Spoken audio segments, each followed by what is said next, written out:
নোয়াখালী ফেনী লক্ষ্মীপুরের মধ্যে কুমিল্লার কিছু পোলাপাইন বেজাল লাগাই বেলায় কি যে জায়গামি করতেছে, মানে কি যে গুটি চাইতেছে।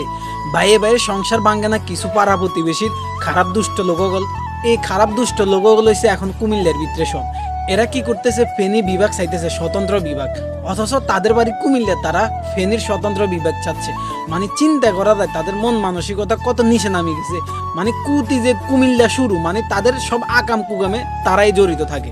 সবাই না, কুমিল্লার অনেক ভালো লোক আছে, আমার বন্ধুও আছে কিছু।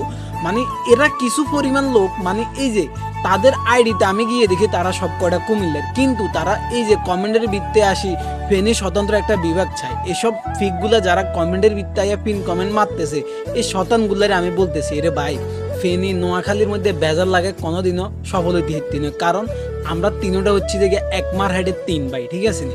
আঙ্গ সংসার বড় হয়ে যাওয়ার কারণে আমরা ফেনীরা আলাদা করে দিছি, লক্ষ্মীপুরে আলাদা করে দিছি, আমরা নোয়াখালী নিজেরও আলাদা হয়ে গেছি।